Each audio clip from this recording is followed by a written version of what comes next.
Good morning. Is this Violet's mother? Yes, she's here. May I ask who's calling? Oh, hello. I'm the new homeroom teacher for Violet's class. I'll be taking care of her class from now on since the former teacher will be going on maternity leave, starting tomorrow. Oh, hello. Yeah, I heard about this news a few days ago, but I didn't expect Susan to leave so soon.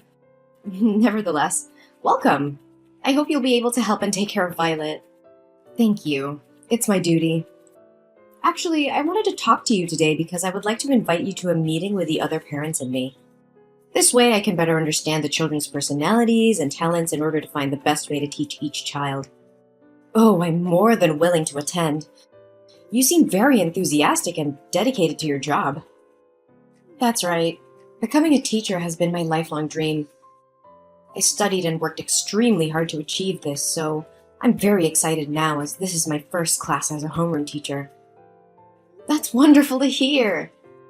Your passion and dedication will undoubtedly make a positive impact on the children's education. I'm grateful that Violet will have such an enthusiastic teacher. Thanks for your kind words. Count me in for the meeting. Just let me know the details and I'll be there to support you and learn more about how we can contribute to the children's education. Thank you for reaching out and welcome again. That's fantastic. I'll share the meeting details with you soon. I appreciate your warm welcome and enthusiasm. See you soon at the meeting.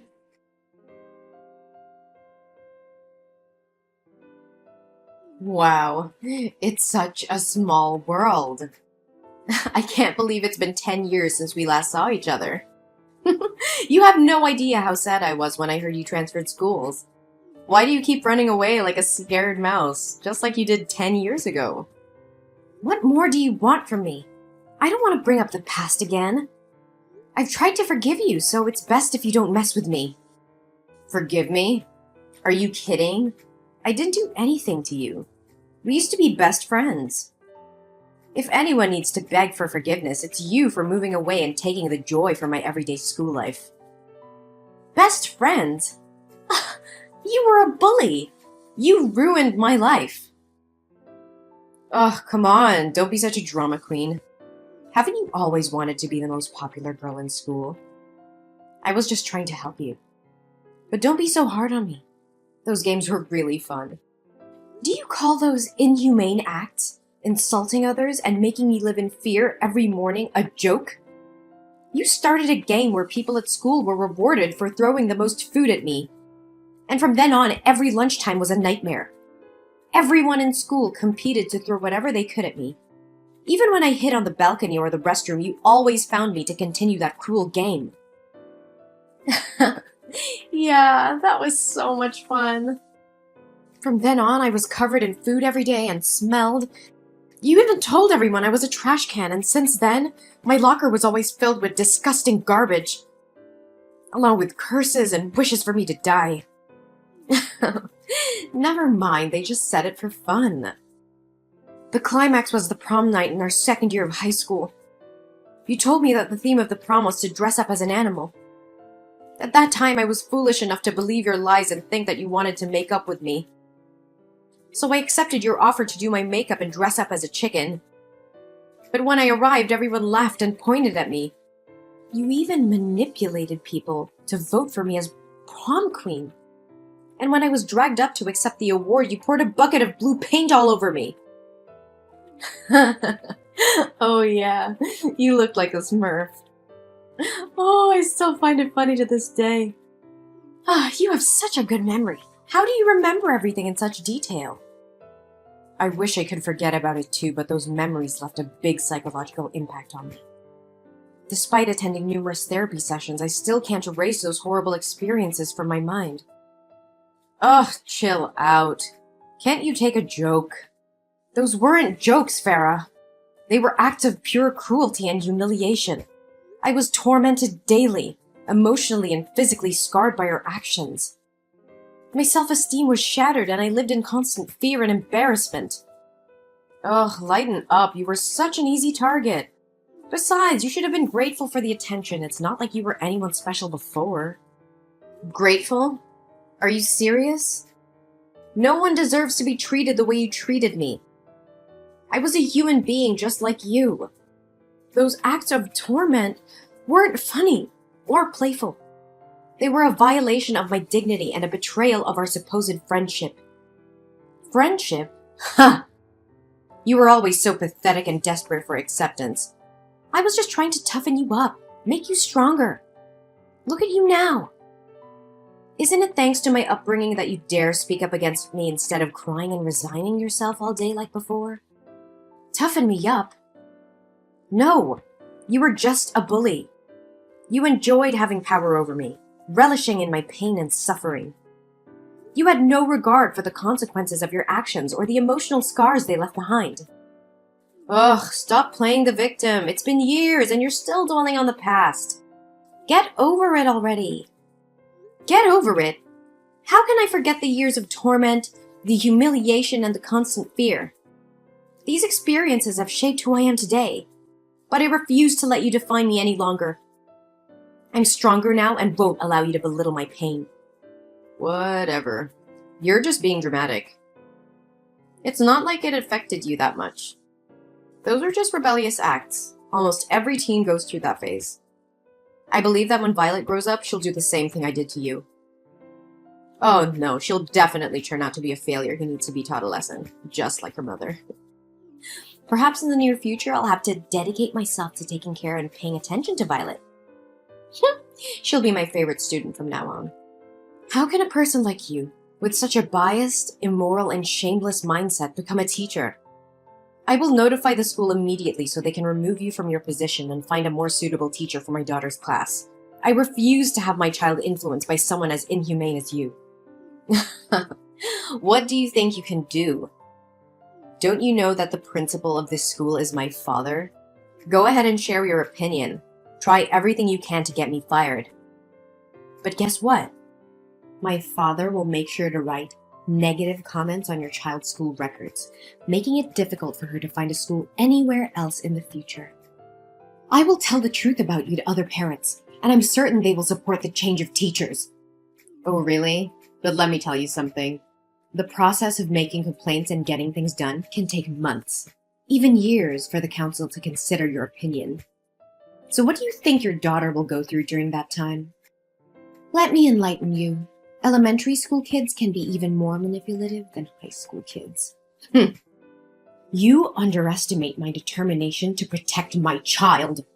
I will not let your influence continue to poison the school environment.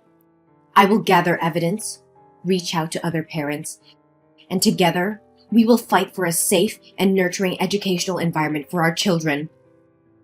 Go ahead and do your worst. But remember, I have my ways of protecting myself and ensuring that my position remains secure. You can't defeat me. We'll see about that, Farah. I won't back down. The truth will prevail, and your reign of cruelty will come to an end. You may have power within the school, but I believe in justice, and will fight for it until the end. So inspirational and touching. We'll see who comes out on top, Ella. Just remember, I always have a trick up my sleeve.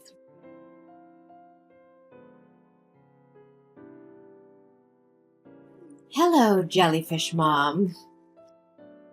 Today I have an announcement to make regarding your daughter's recent misconduct.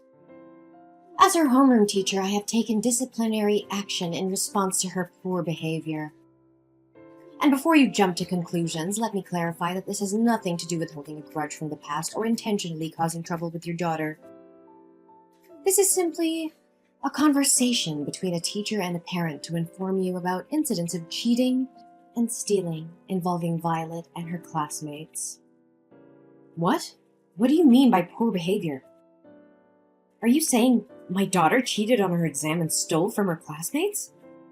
Yes, that's exactly what I mean. During a math test today, I noticed Violet looking at her classmates' papers and even exchanging answers with them. A math test?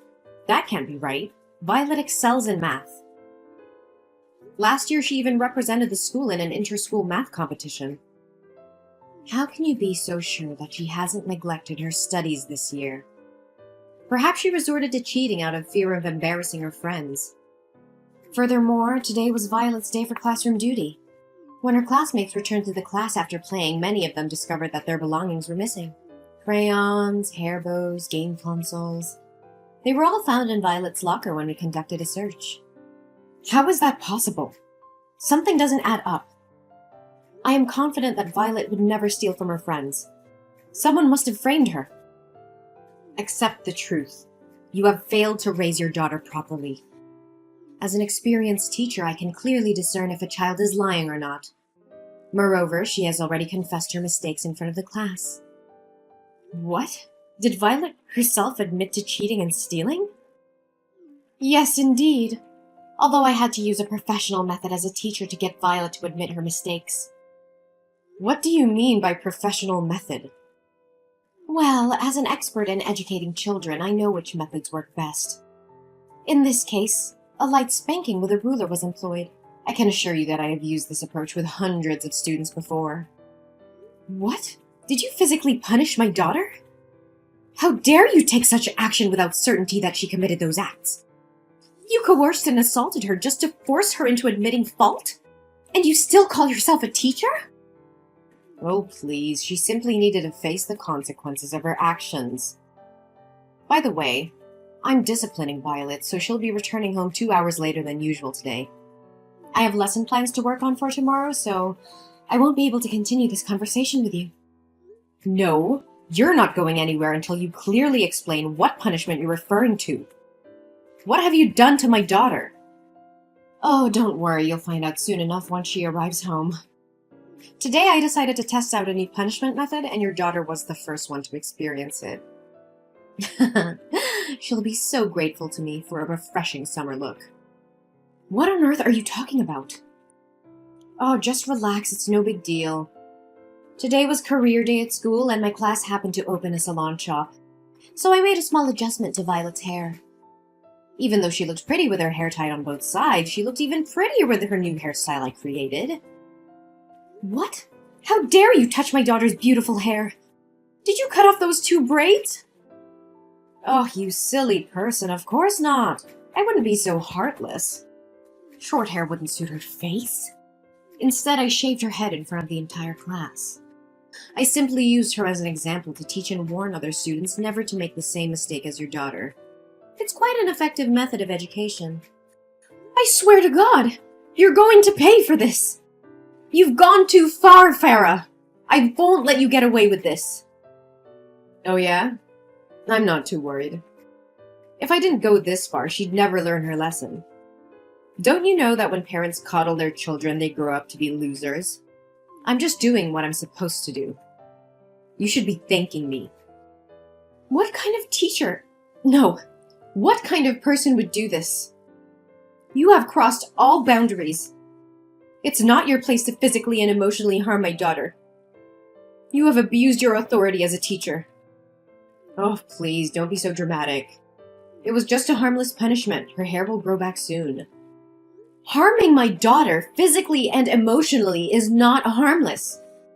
You have no right to punish and abuse students like that. Even if she had committed a serious offense, you should have contacted me as her parent to discuss it. Not subject her to torture like this! Oh, come on, it's my class, my rules, okay?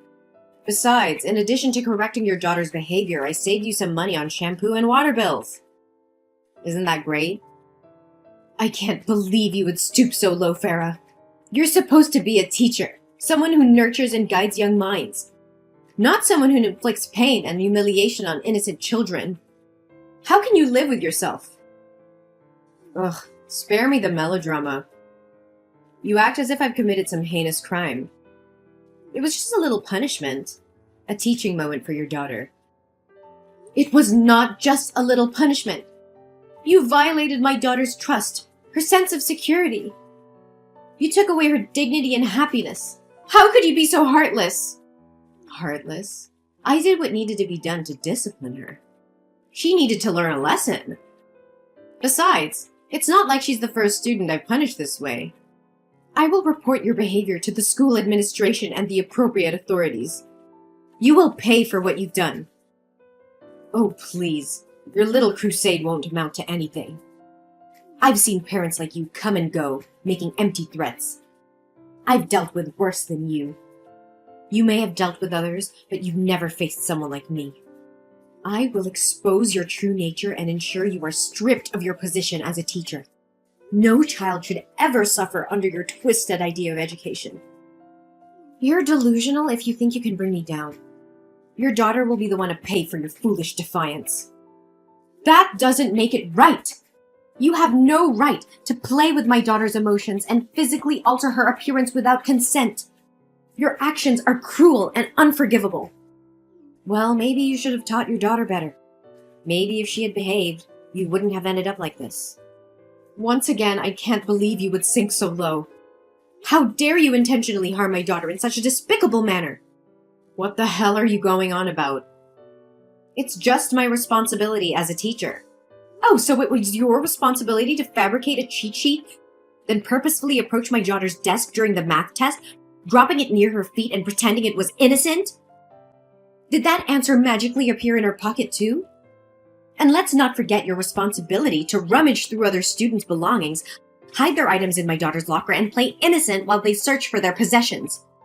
You're truly cunning and conniving. What in the world are you trying to imply? Are you making up stories to protect your daughter and shift the blame onto me? The other students in the class will back me up. Oh, you think so?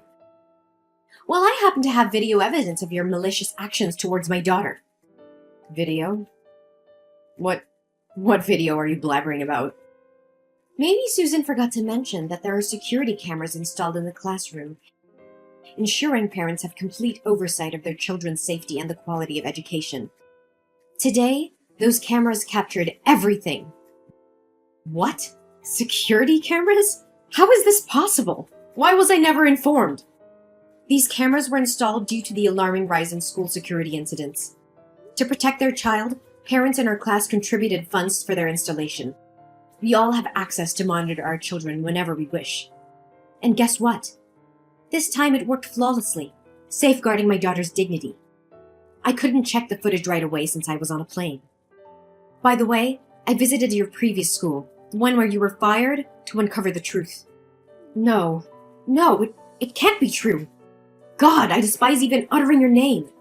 Did you know you don't even have an education degree or teaching certification? They informed me that you were terminated because they discovered your secret and your extreme misconduct towards the students. So what? What can you possibly do? Even if you brandish that absurd evidence to intimidate me, I won't be afraid. My father will do whatever it takes to keep this under wraps. I won't bother reporting this to the school administration. But mark my words, I will use this incontrovertible evidence to write a scathing expose about you, shedding light on the rampant child abuse and the dangerous presence of uncertified teachers such as yourself. You think writing for a newspaper will make a difference? Huh, that's a pathetic joke. Do you honestly believe any journalist will pay attention to your fanciful tale? Well, I can't speak for all journalists, but I will. And not just any journalist. I am the chief editor of the New York Times education column. Prepare to face the consequences of your actions. Ugh, please, you're just bluffing. You really think I won't follow through with my words, don't you? You underestimate my determination to protect my daughter and ensure justice is served. I have evidence that will expose your misconduct and abuse of authority. The world will know what kind of teacher you truly are. Evidence or not, no one will care about your little vendetta. You're just a desperate parent trying to make a scene. You may think so, but you're gravely mistaken. I've contacted the local news outlets and they're interested in investigating this matter further. They understand the importance of protecting students from abusive educators like you. Local news? That's all you can manage? They won't have the reach or influence to make a significant impact. That's not all. I may have started with local news, but I won't stop there. I will reach out to national and international media, sharing the evidence of your deplorable actions. I will make sure every parent, every educator, and every responsible citizen knows what you have done. You can try, but I have powerful connections that will protect me. No one can touch me. Connections may shield you temporarily, but they won't save you from the relentless pursuit of truth. The public will demand answers, and those connections will crumble when faced with undeniable evidence. You will be held accountable for your actions. This can't be happening. You can't ruin my career like this. You ruined your own career with your unethical behavior. I'm merely shining a light on the truth. You have no one to blame but yourself. Please, Ella, I beg you, don't go through with this. I made a terrible mistake, and I deeply regret my actions. I never meant to harm your daughter or any other student. I was just frustrated and lost sight of my responsibilities as a teacher. I'm truly sorry for the pain I've caused.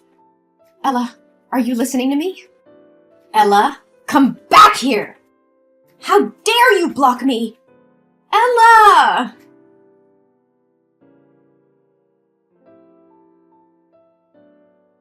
The public became aware of Farah's student abuse incident, and the news spread like wildfire. Outraged parents, teachers, and community members demanded justice for the students who had suffered under her care. The evidence, including the surveillance video, was presented in court, leaving no room for doubt about Farah's actions. Farah's trial was swift, and she was found guilty of child abuse and misconduct. The court sentenced her to a significant prison term, ensuring she would be removed from any position of authority over children. Her reputation was shattered, and she lost everything she had worked for. But the repercussions did not end there. The investigation into Farah's actions shed light on deeper issues within her father's school. It was discovered that he had been embezzling funds and covering up incidents of abuse. The authorities launched a thorough investigation, and both Farah's father and the school faced legal consequences. The school's reputation was tarnished, and it underwent major reforms to ensure the safety and well-being of its students. Then, I took immediate action to support my daughter Violet. I sought professional help and took her to a psychiatrist to address any emotional impact from the traumatic experiences. Thankfully, Violet showed resilience and strength, emerging from the ordeal with no lasting psychological harm. During the period when Violet's hair was growing back, I bought her a variety of beautiful wigs, allowing her to express herself and feel confident. The support from me and the love of her family helped Violet regain her self-esteem and move forward. Meanwhile, teacher Susan, who had been on leave, returned to the classroom. Her presence brought a sense of stability and positivity back into Violet's life. With a nurturing and supportive teacher, Violet thrived academically and emotionally, embracing her love for learning and her classmates.